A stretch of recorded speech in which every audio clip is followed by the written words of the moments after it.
Tous les amateurs de football s'y attendaient, c'est vraiment une surprise pour personne. C'est dorénavant chose faite. Rudy Garcia a été viré du Napoli.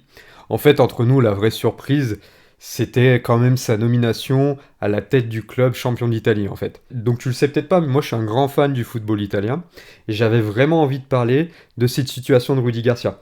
Parce que il y avait une nomination qui de prime abord nous a surpris parce que Rudy Garcia c'est pas non plus quelqu'un qui a une presse très favorable en France. On a souvent remis en question ses qualités. Et dans cette vidéo, j'ai envie de te donner une grille de lecture qui va sortir du sportif pur. Et je vais plutôt te parler de ça sous l'angle du management, du leadership et de la stratégie d'entreprise.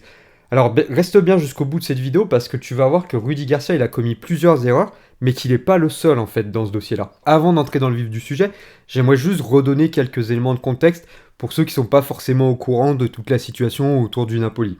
Rudy Garcia, déjà, c'est un entraîneur français qui est assez expérimenté, qui a notamment gagné le championnat de France avec Lille, qui a coaché l'AS Roma, qui a aussi coaché l'Olympique de Marseille et l'Olympique Lyonnais. Et donc notre ami Rudy, il a été nommé entraîneur de Naples durant l'été 2023, suite au départ précipité de l'ancien entraîneur Luciano Spalletti, qui a pris en charge la sélection nationale italienne et qui venait de gagner le titre avec Naples, un titre que le club n'avait plus gagné depuis 30 ans. Donc la tâche de Garcia, elle n'était pas des plus aisées. Il a pris en charge une équipe championne en titre à un moment clé de la saison, à savoir pendant la préparation. Et ça, c'est important de l'avoir en tête, parce qu'il va en découler des conséquences aujourd'hui lisibles dans les résultats de l'équipe, parce que d'une part, Garcia, il n'a pas pu faire toute la préparation avec l'équipe, et de deux, il a eu un mercato réduit par rapport aux autres coachs. Et ça, c'est pas pour lui donner des excuses, parce que tu vas voir dans la suite de la vidéo, je l'allume quand même pas mal, mais c'est quand même important de se redonner ces éléments de contexte-là. Et du coup, comme je disais, il y a eu aussi, en plus de ça, l'élément très fort de la transition pour une équipe qui venait de gagner son premier championnat en 30 ans. C'est très fort dans une équipe et dans une ville comme Naples, où il y a vraiment une ambiance, une atmosphère, où le football, c'est religieux en fait. Et j'en arrive donc à une partie qui va concerner plus globalement la gestion du club par le président du Napoli, à savoir Aurelio De Laurentiis. Le président de Naples, c'est quand même un personnage que je qualifierais d'assez savoureux, de quelqu'un de très haut en couleur, de flamboyant.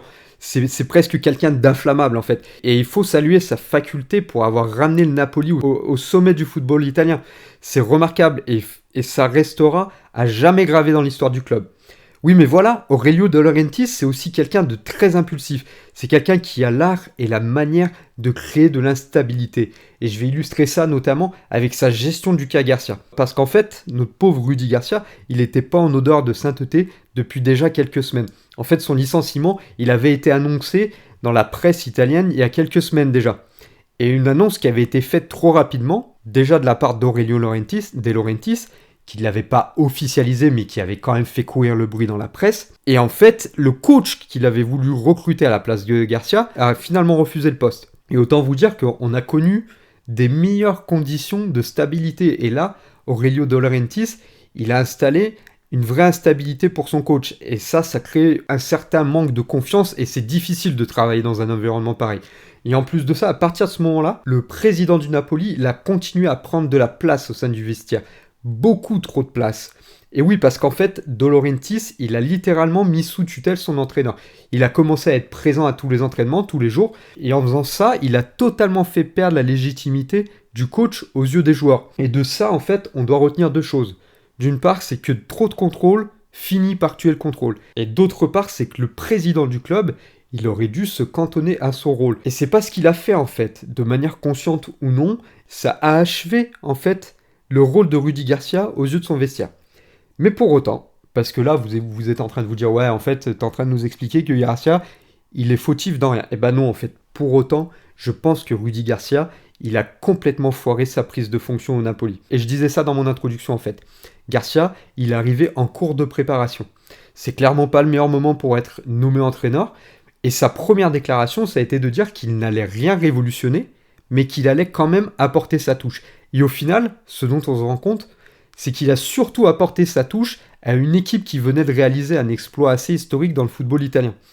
Et il n'a pas voulu mettre en place une transition douce comme des managers ont su le faire en Italie ou dans le football. Et comme je disais tout à l'heure, je suis fan du football italien.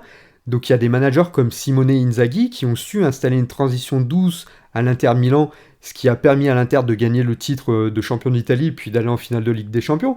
Et un peu plus loin dans l'histoire, il y a aussi Allegri à la Juventus lors de son premier passage, qui avait pris la suite d'Antonio Conte et qui a su installer au fil des saisons sa propre touche.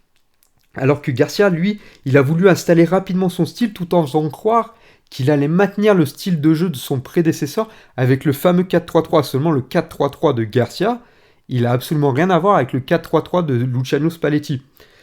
Et dans les faits, du coup, le football de Naples, aujourd'hui, il n'a absolument plus rien à voir avec celui d'il y a un an, et les joueurs sont totalement perdus. Et il suffit de voir les réactions récurrentes de certains cadres du vestiaire du Napoli qui ne comprennent pas les décisions de Rudy Garcia. Il y a par exemple Victor Osimhen, l'attaquant nigérian du Napoli, qui avait reproché à Garcia à l'issue d'un match de ne pas mettre un deuxième attaquant. Il y a aussi eu la pépite de Naples, qui a été élu, il me semble, le meilleur joueur italien de la saison dernière, Kvara, qui ne comprenait pas certains choix trop défensifs, alors que l'équipe pouvait remporter une victoire importante en début de saison. Et enfermé dans ses certitudes, Rudy Garcia, il a définitivement perdu un vestiaire qu'il n'a peut-être jamais su conquérir en fait. Et là, c'est une première leçon aussi de management qu'on peut retenir de Rudy Garcia. Et puis, il y a eu le match de ce week-end, qui a été en fait l'apothéose, la parfaite illustration de tout ce qui ne va pas au Napoli. D'abord, il y a eu la réaction du public, qui a hué tout simplement la composition du coach. Le match, il n'avait même pas commencé que le public était déjà en train de siffler. Et les Napolitains, ils étaient tellement incrédules devant la composition qu'ils en sont venus à se demander si Garcia, il n'était pas en train de faire exprès de mettre une équipe complètement à la ramasse pour se faire virer. C'est quand même dingue d'en arriver là. Et ensuite, à la mi-temps, le président du Napoli, il a une nouvelle fois outrepassé ses fonctions. Il est descendu dans le vestiaire pour essayer de passer une rouste pour faire réagir les joueurs. Et du coup, là, ça a achevé en fait Rudy Garcia. Parce que là, définitivement, il avait perdu toute la légitimité. Parce que le coach, il ne peut pas accepter de voir le président venir dans le vestiaire, passer une rouste aux joueurs. C'est le boulot du coach, en fait. Et le président, il ne peut pas faire ça non plus. Parce que la situation, elle n'est pas suffisamment grave non plus pour faire ça. Donc, il n'y avait plus personne qui pilotait le navire, en fait, là. Du coup, les joueurs, en fait, ils comprenaient plus rien. Ils se sont dit, mais quelles sont les consignes, quelles sont les règles et qui décide quoi en fait dans ce club. Et tout ça, ça aboutit à la défaite de Naples, forcément, et puis un président qui en pouvait plus, qui a explosé, qui n'est même pas allé parler à son entraîneur à la fin du match, qui a convoqué son conseil d'administration. Là, on attend, au moment où j'enregistre la vidéo, on attend l'officialisation du départ de Garcia. Et en fait, cette étude de cas, c'est un vrai cas d'école pour tout manager, pour toute personne qui aspire à driver, à manager, à piloter, à gérer une entreprise, à gérer une équipe.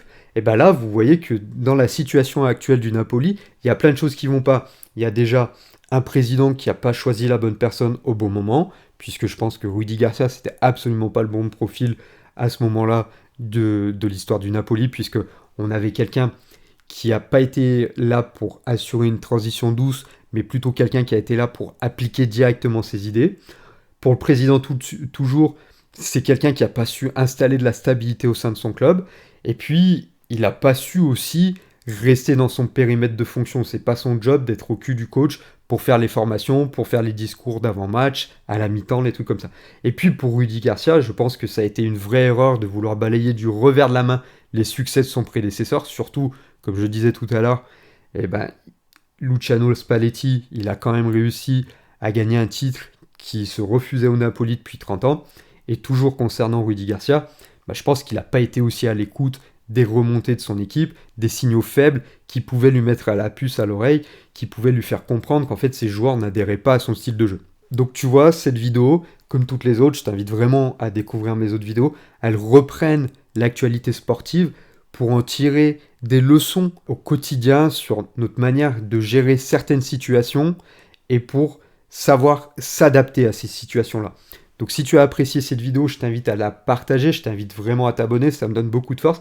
Et puis si toi aussi tu as des objectifs à court, moyen, long terme, je t'invite à prendre rendez-vous avec moi, je serai ravi d'échanger avec toi et voir comment je pourrais t'accompagner.